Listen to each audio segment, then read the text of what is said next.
Good evening to all of you guys. So it's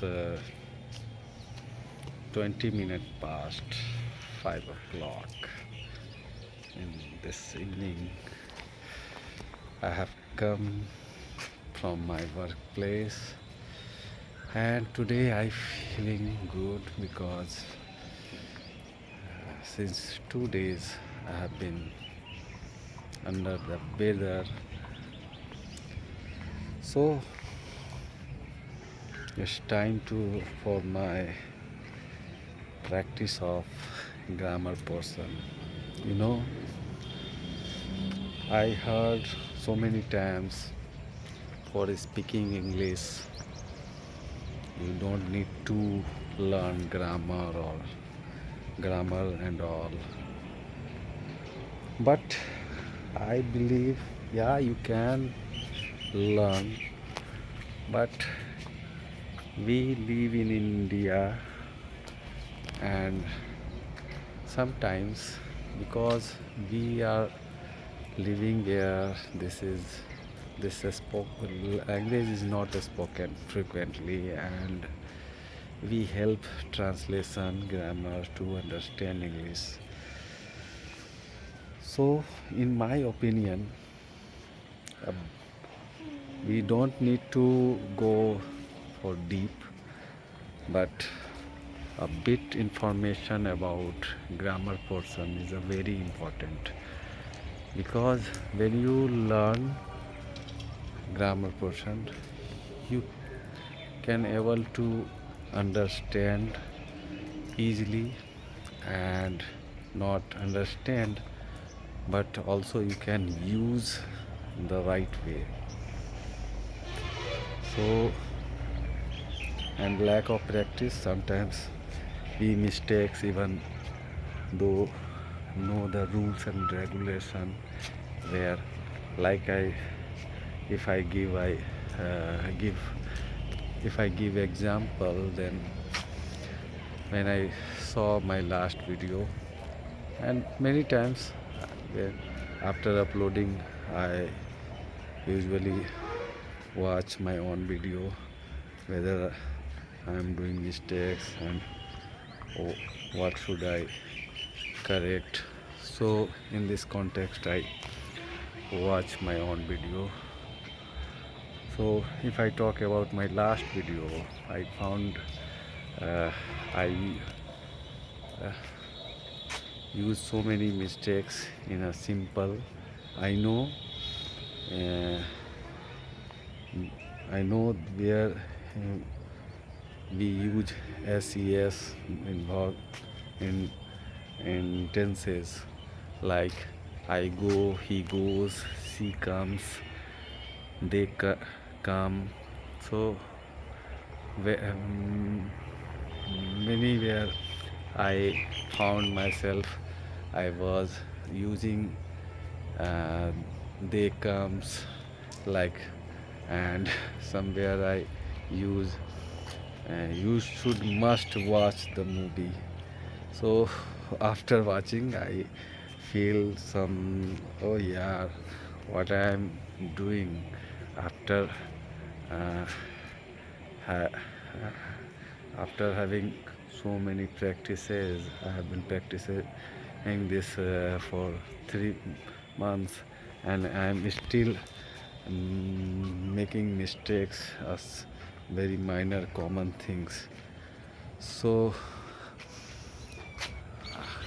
I know uh, I should have said that you must watch movie or you should watch movie. So like this, I am making mistakes, even though I am aware about my mistakes.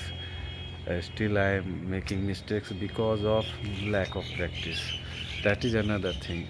But I can able to identify my mistakes because of I know the rules and regulation.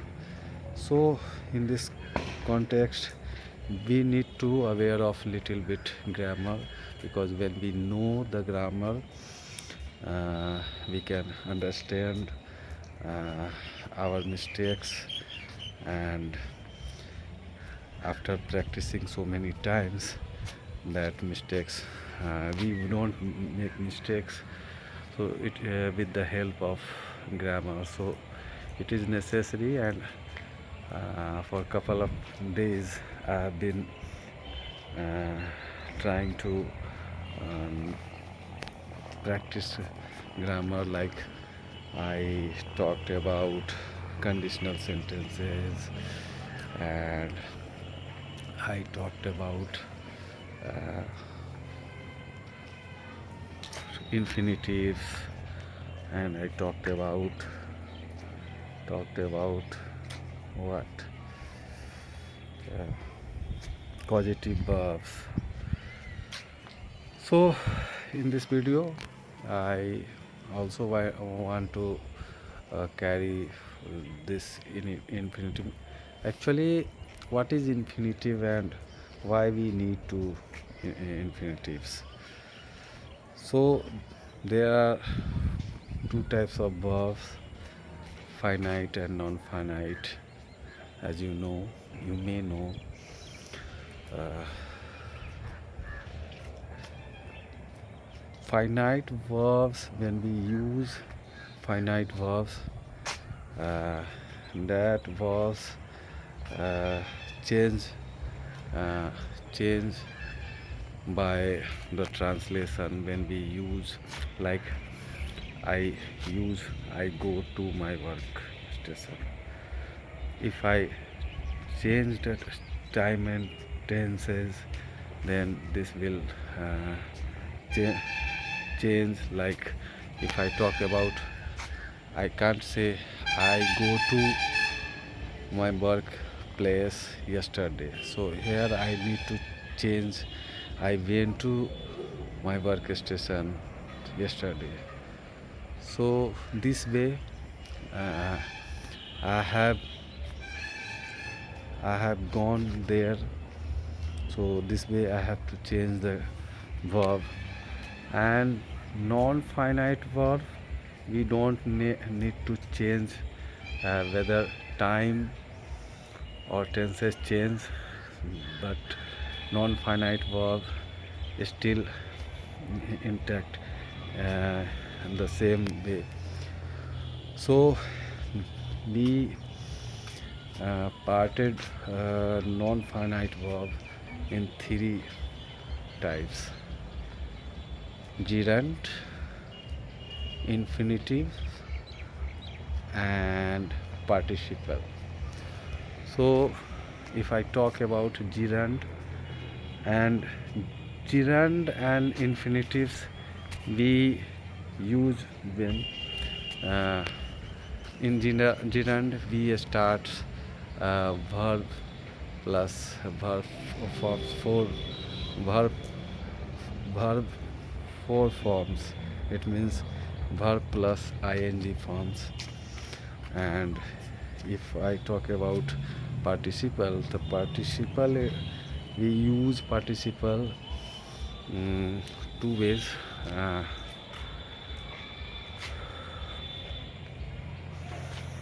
uh, 2 plus verb, and sometimes we use bare where infinitives, like without using to. And both of these infinitives or gerund, they we use for it for sometimes objectives, and sometimes subject, for subject in any subject, like mm,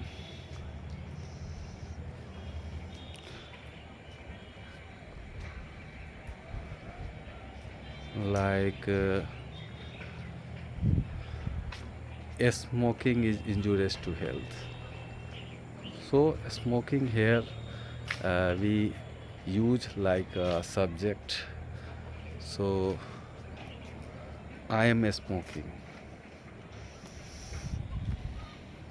So here I am use it like present participle, and in present participle we use uh, uh, in participle we use participle for sometimes for adjectives, and sometimes what I forget it. So let it be. I maybe later on. Uh, so we use adjective. So yes, adjective. We use adjective participle. So when we use V3 or V4 for adjective, that's called participle. Like this is broken chair. Okay, and see, this is dancing doll. So like I am using this dancing and broken like adjective, which so it was all about. So it has been 11 minutes, more than 11 minutes. I would continue this in my next video. So now it's time to talking about word. We so many times listen ceasefire. What does it mean? Ceasefire. Ceasefire, it is used in two country borders in a war, when there is a mediator. They mutually agree, agreement make agreement in with two countries for certain period of time. For time being, they are not attacking each other. So that is a ceasefire, which is used in uh, mostly in a war, even our country border. And second word which I learned yesterday, last night, when I was watching web series uh, on Netflix, that was foil lawyer. I think foil lawyer, yes, it was right. Foil lawyer we use in terms of the lawyer who has no briefless, or they are uh, hanging around court premises for seeking case and briefs. They are called foil lawyer. So I think I am missing something, the pronunciation. Later I will include my next video, because I had remember since afternoon, but now I am, when it times when it comes to use this word, I just forget. So it happens when you know any word new to you, you mm, you forget easily. You forget easily. So after using 2, 4, 5, 10 times, it will be uh, that word will be mine. This is the way we learn word. So this is all about.